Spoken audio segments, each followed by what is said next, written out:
We are not going to be running out of silver anytime soon. However, there will be various types of silver squeezes. So this is why these 5 countries are so crucial to the future of what silver will become. Let's talk about it in this video as we explore.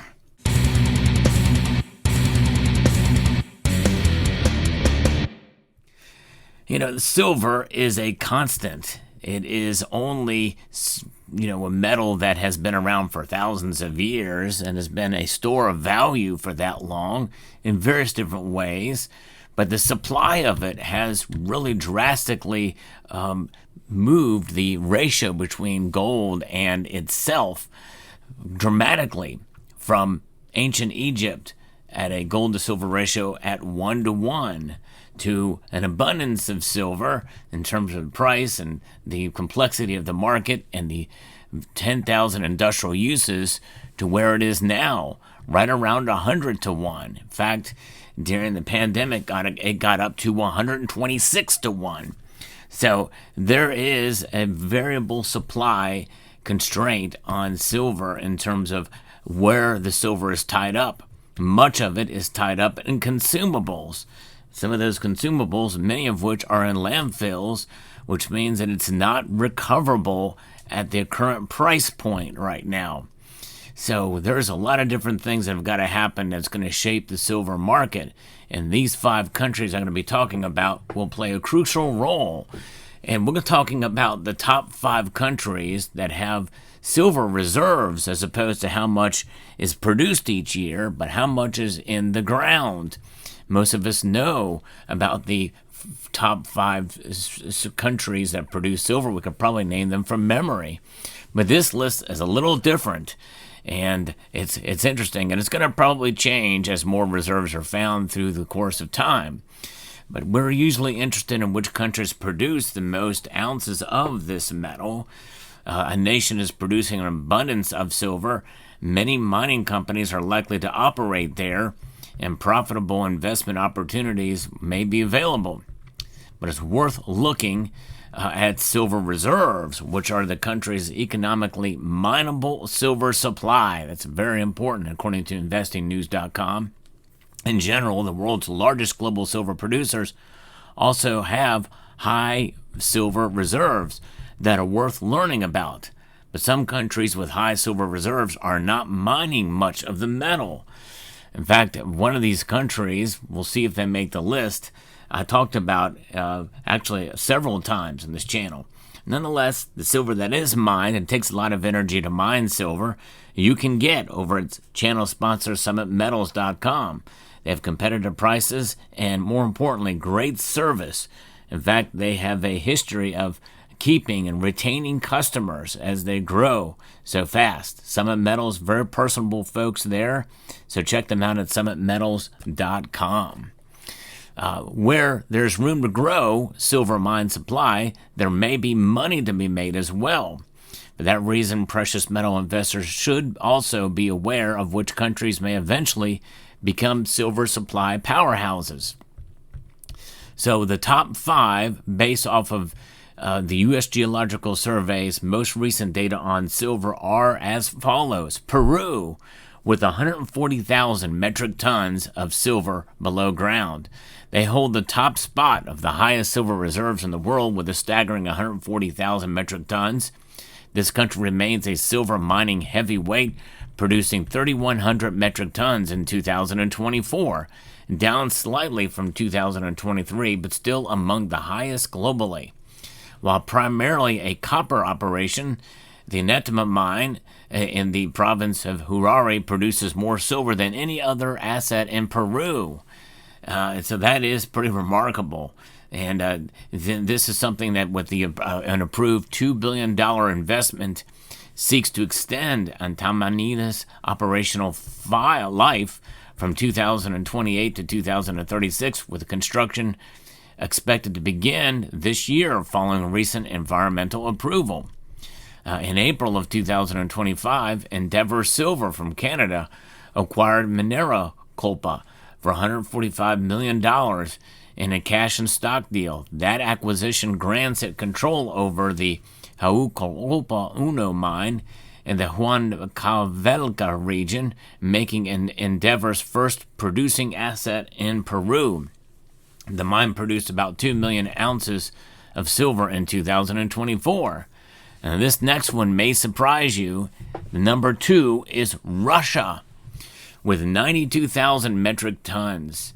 Russia holds 92,000 metric tons in silver reserves, placing it second on the global list. It produces an estimated 1,200 metric tons in 2024, which is down slightly from the previous year. Despite geopolitical complications and sanctions affecting its broader economy, Russia continues to maintain a strong position in silver mining and mineral resource development. Its silver is often extracted as a byproduct of other mining operations, particularly in copper and polymetallic deposits. In 2023, the Dukat mine in Magadan Oblast led national production with 7.7 million ounces, followed by the Lunoye Arhukalak mine at 4.8 million ounces. A spotlight from last year to this year is on the Prognoz mine, a new open pit operation in Russia's Far East, previously owned by Polymetal International. Once fully operational, it is projected to contribute 5 to 7 million ounces of silver annually. Yes, indeed, this stuff is getting produced, and it is going to get produced at a pretty good clip as we see demand continue to increase for the metal. And a lot of that is going to weigh on the price, one way or another. The third is China. They are home to 70,000 metric tons of silver reserves, putting it in third place for silver reserves by country globally after being bumped from its long-held second place by Russia recently. In 2024, the country produced 3,300 metric tons of silver, slightly down from 3,400 metric tons in 2023. As the global race for critical minerals intensifies, China has found itself in a strategic resource rivalry with the U.S. The majority of silver is produced as a byproduct in China, but the Ying Mining District in Henan Province is China's largest primary silver-producing operation. That's owned by Silvercorp Metals. The Ying mine yielded approximately 6.43 million ounces of silver in its fiscal 2025 year and has a mine life through 2037. At the end of 2024, Silvercorp completed its construction of a new tailing storage facility and a 1,500 metric tons day flotation production line at Ying. These upgrades raised the district's milling capacity to over 1.3 million metric tons per year. That's pretty impressive, I would say. Yes, indeed. So the fourth one, and this is really where it gets interesting, because this is the country that I think we need to be paying more attention to, especially in light of what I talked about previously on this channel. Poland, their reserves, 61,000. They take fourth place for silver reserves, and they produced 1,300 metric tons in 2024, slightly below the previous year of 1,320 metric tons. And you see a pattern here. Nations are producing less silver in this last year than the prior year. That tells us something, that the squeeze really is on. At the heart of Poland's silver sector is the KGHM Polska Miedź, a state-controlled copper and silver producer that has made international headlines. According to the 2025 World Silver Survey, the company's operation is the largest silver producer in the world, and the firm was the second largest silver producing company globally last year. The firm produced 1,341 metric tons of silver in 2024, the most of the output refined by the Głogów copper smelter.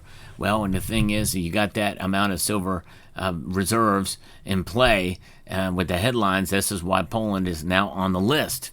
And surprisingly, last on the list, even though they are the largest producer, is Mexico. That's right, Mexico. They remain the world leader in silver production, and the country also hosts significant silver reserves totaling 37,000 metric tons. Newmont's Penasquito mine in Zacatecas ranks as the second largest silver mine in Mexico and the fifth largest in the world. Additionally, Endeavor Silver's Pataria project in Durango stands out as one of the largest undeveloped silver deposits globally, with an indicated resource of 491.6 million ounces of this metal that you're looking at right on your screen. Yes, wow, crazy. And so when you look at the top countries by reserve, Peru, Russia, and are the world's largest silver reserve with China, but several other nations hold significant silver resources, and they're worth noting. Australia with 27,000 metric tons, Chile with 26,000. The United States actually has 23,000 metric tons of silver reserves. Bolivia with 22,000, India with 8,000, and Argentina with 6,500. You know that the majority of these are in the Americas, save for India and Australia. So, and of course, when you look at all the remaining countries not listed that we talked about here, they hold a total of 57,000 metric tons of silver reserves, according to the U.S. Geological Survey. So the total world figure for silver reserves sits at 550,000 metric tons. That's a lot of silver to go through. And that's what we know of now. What could be discovered down the road, we don't know. It's just a matter of how it interjects its way into the supply chain. How quickly can it be mined? You know, mine life's extending out to 2037, 2039. What's going to happen between now and then? Will we run out of silver? Will we run out of the ability to extract all of these reserves? How easy will it be? Not sure. It's fascinating nonetheless. Let me know what your thoughts are, and make sure to check out these videos here at the end, especially the one I posted about gold. A very interesting video I hope you will check out. With that being said, I'd like to extend a multitude of gratitude to you all for taking the time to watch, and encourage you to please rate, share, comment, and subscribe.